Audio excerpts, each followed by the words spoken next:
I am here with Dr. Lisa Masterson, who's an MD OBGYN who focuses on women's health. And as any of us who menstruate or have uteruses know, we tend to break out more during our periods. Can you take us through the different phases of the menstrual cycle and how our perception of beauty, our bodies, and our acne changes throughout that? Yes, we are hormonal beings as women, and so it's better to just write them, know about them, and inform yourself so that you know how to work with them instead of working against them.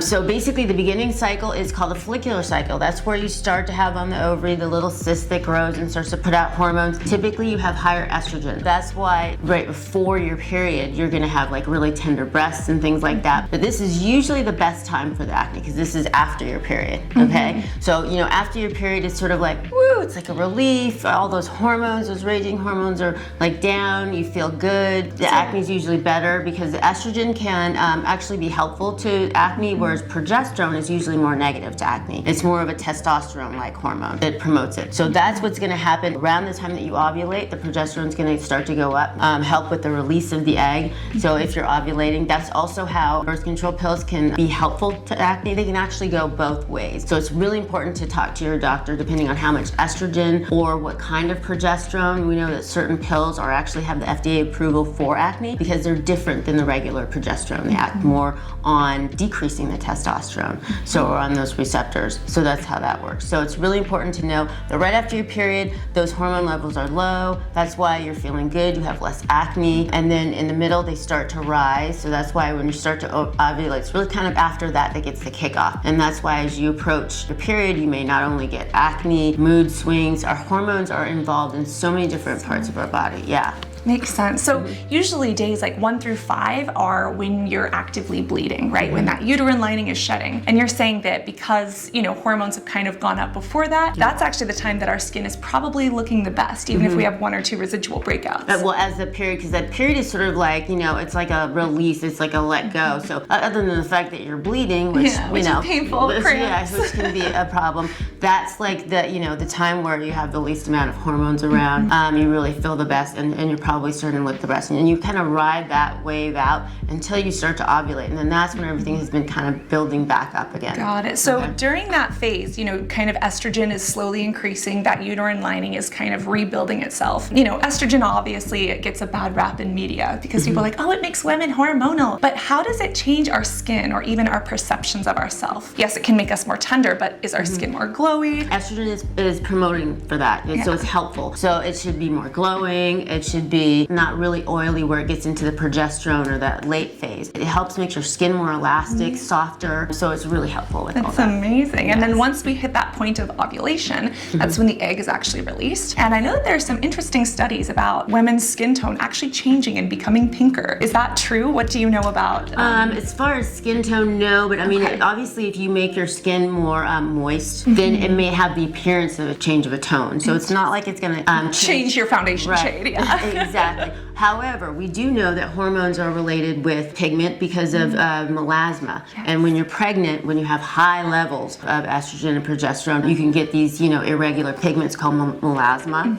But let's say that someone who's not pregnant, after ovulation, you kind of have that peak. All of a sudden, hormones completely shift. Estrogen completely drops. Progesterone increases, testosterone even, because yes, women and men both have estrogen and testosterone. I know a lot of people blame their period when they're menstruating for, the horrible mood swings and the cramps, but doesn't a lot of those hormonal changes and those mood swings actually happen leading up to the actual menstruation? Yeah, well actually, again, the menstruation is the letting go. So that's usually when everything starts. The best part. Yeah, well, except for the period. Except for the period, yeah. But it's usually that sort of time before. That's why I equate it to like a wave. It's so funny because we actually did a video called Riding the Tamponi, which is all about yes, because my son dared me to do a rap video, and I was like, okay, I'll take your dare, and it was great.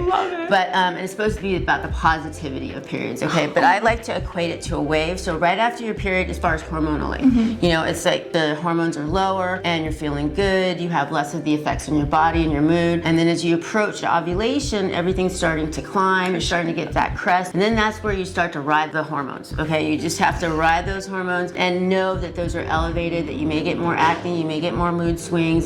There are things to do about that, and you just need to talk to your physician about it. Everybody reacts to hormones differently.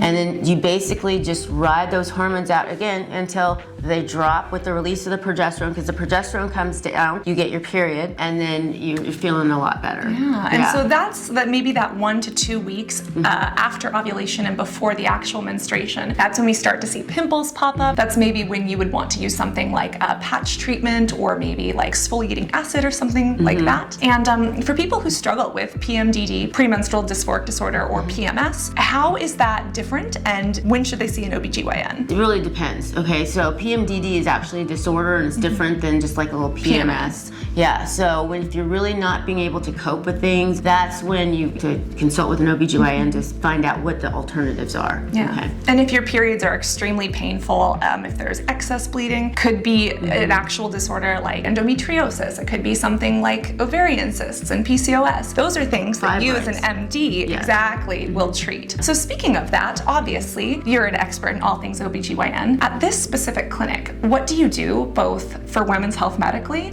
but also for the facials, for the massages, for the relaxation components that we as those who experience hormonal fluctuations sometimes need help with? Right, so the spa is about the whole body and about prevention. So we're all about trying to take the fear out of the OBGYN exam and make it not about coming to, do I have cancer, do I have an STD, but more about how can you take care of yourself? How can you put healthy things into your body? So we do like V vitamin nutrient infusions, but as far as hormones, we treat everybody from adolescents to, pregnant women to as you go in menopause. So we also have vaginal rejuvenation.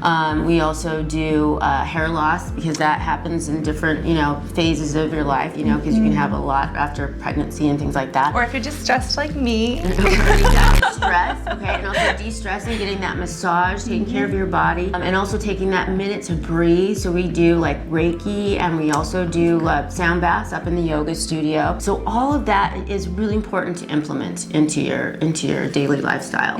So even for someone who's struggling with having little breakouts or feeling stressed, you can come in for a massage. But then if someone is concerned, you need a pap smear, a mammogram, or maybe you need, a pre-pregnancy care, or you're looking for someone who understands the whole body health and wellness, that's what you guys treat. Yes, well, we're one of the few places where you can get a pap and a wax in one place. I love it. That's our special, a pap and a wax. So. A pap and a wax. Do they get sold as a bundle?